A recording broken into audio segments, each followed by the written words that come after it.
Olá, seja muito bem-vindo, muito bem-vinda no canal Eltimara Martins. Já vou pedir para você deixar aquele like abençoado, porque estamos lendo a Bíblia. Esdras 5. Ageu e Zacarias exortam o povo a construir o templo. O profeta Ageu e o profeta Zacarias, filho de Ide, profetizaram aos judeus que estavam em Judá e em Jerusalém em nome do Deus de Israel que estava sobre eles. Então Zorobabel, filho de Sealtiel, e Jesuá, filho de Josadaque, dispuseram-se e começaram a construir o templo de Deus, que está em Jerusalém. E os profetas de Deus estavam com eles e os ajudavam. Naquele tempo, Tatenai, o governador do território a oeste do Eufrates, e Setarnabozenai e os seus companheiros foram falar com eles e lhes perguntaram: Quem vos deu ordem para construir este templo e concluir estes muros? E também perguntaram: Como se chamam os homens que estão construindo este edifício? Mas os olhos do seu Deus estavam sobre os líderes dos judeus, e eles não foram impedidos de trabalhar, até que um relatório fosse mandado a Dário e dele chegasse a resposta por carta acerca deste assunto. Cópia da carta que Tatenai, o governador do território a oeste do Eufrates, Setar-Bozenai e os seus companheiros, os governadores que estavam a oeste do Eufrates, enviaram ao rei Dário. Enviaram-lhe um relatório no qual estava escrito: Ao rei Dário toda a paz. Saiba o rei que fomos à província de Judá, ao templo do grande Deus, que está sendo reconstruído com grandes pedras, e as vigas de madeira já estão sendo colocadas nas paredes. A obra está sendo feita com diligência e progride com êxito. Então perguntamos àqueles líderes: Quem vos deu ordem para construir este templo e concluir estes muros? Também perguntamos pelos nomes deles para a tua informação. E assim anotamos para ti os nomes dos líderes deles. E esta é a resposta que nos deram: Nós somos servos do Deus do céu e da terra, e estamos reconstruindo o templo que foi construído e concluído há muitos anos por um grande rei de Israel. Mas, como os nossos pais irritaram o Deus do céu, ele os entregou nas mãos de Nabucodonosor, o caldeu, rei da Babilônia, que destruiu esse templo e deportou o povo para a Babilônia. Mas, no seu primeiro ano como rei da Babilônia, o rei Ciro emitiu um decreto para que este templo de Deus fosse reconstruído.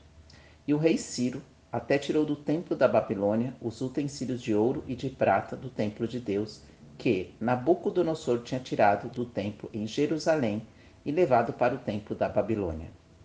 E eles foram entregues a um homem chamado Sesbazar, a quem ele tinha constituído governador. E ele lhe disse: Toma estes utensílios, vai, leva-os para o templo que está em Jerusalém e reconstrói o templo de Deus no seu lugar. Então Sesbazar veio e lançou os fundamentos do templo de Deus em Jerusalém. O templo vem sendo reconstruído desde aquele dia, mas ainda não foi concluído. Agora, se for do agrado do rei, que se faça uma busca nos arquivos reais da Babilônia, para ver se é verdade que o rei Ciro editou um decreto ordenando que se reconstruísse este templo de Deus em Jerusalém, e que o rei nos faça saber a sua vontade acerca disso. Então, por ordem do rei Dário, fez-se uma busca nos arquivos onde se guardavam os tesouros da Babilônia. E na cidadela de Ecbatana, na província da Média, foi encontrado um rolo e nele estava escrito um memorial que dizia assim: No primeiro ano do seu reinado, o rei Ciro promulgou um decreto com respeito ao templo de Deus em Jerusalém nestes termos: que o templo seja construído como lugar em que se oferecem sacrifícios e que sejam lançados os fundamentos. A sua altura deverá ser 60 côvados e a sua largura de 60 côvados, com 3 carreiras de pedras grandes e uma carreira de madeira nova. As despesas serão pagas pelo tesouro real.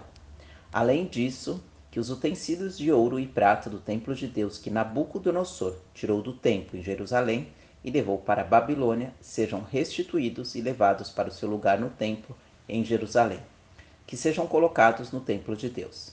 Agora, pois, Tatenai, governador do território a oeste do Eufrates, Setar-Bozenai e oficiais e companheiros deles a oeste do Eufrates, retirai-vos de lá. Parai de impedir a obra desse templo de Deus. Deixai que o governador dos judeus e os seus líderes construam esse templo de Deus no seu lugar. Além disso, promulgo este decreto em relação ao que se deve fazer por esses líderes dos judeus na construção desse templo de Deus.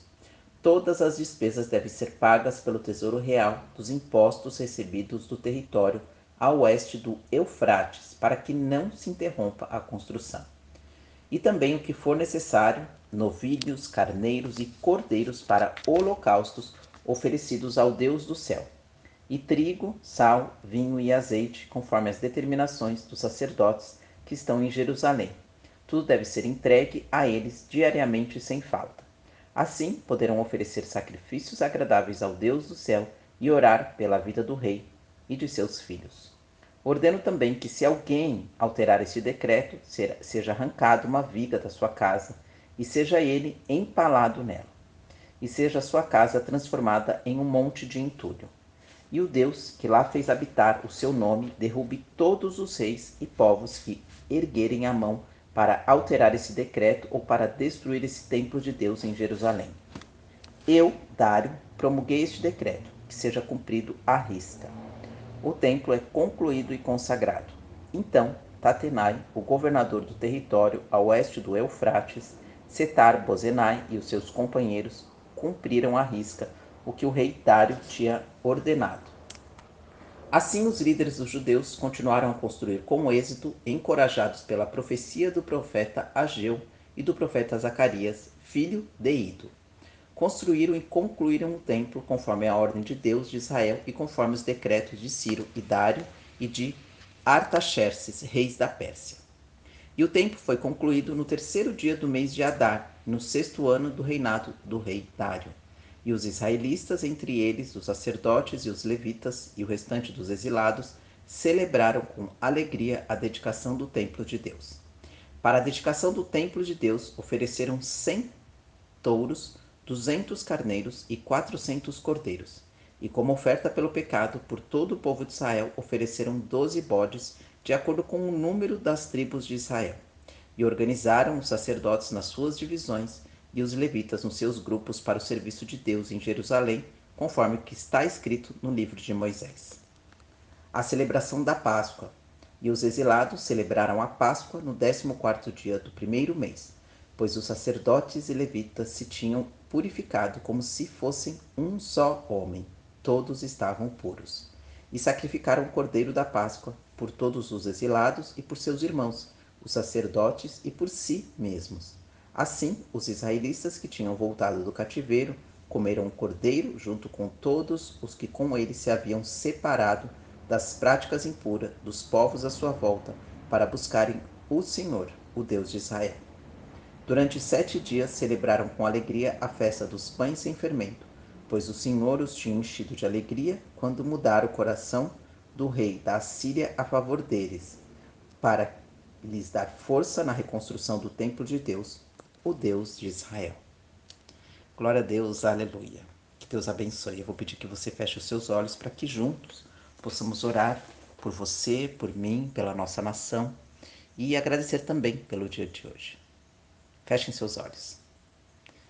Pai nosso que estais no céu, santificado seja o vosso nome. Venha a nós o vosso reino. Seja feita a tua vontade aqui na terra como no céu. O pão nosso de cada dia nos dai hoje. Perdoai as nossas ofensas, assim como nós perdoamos a quem nos tem ofendido. E não nos deixeis cair em tentação, mas livra-nos de todo e qualquer mal. Amém.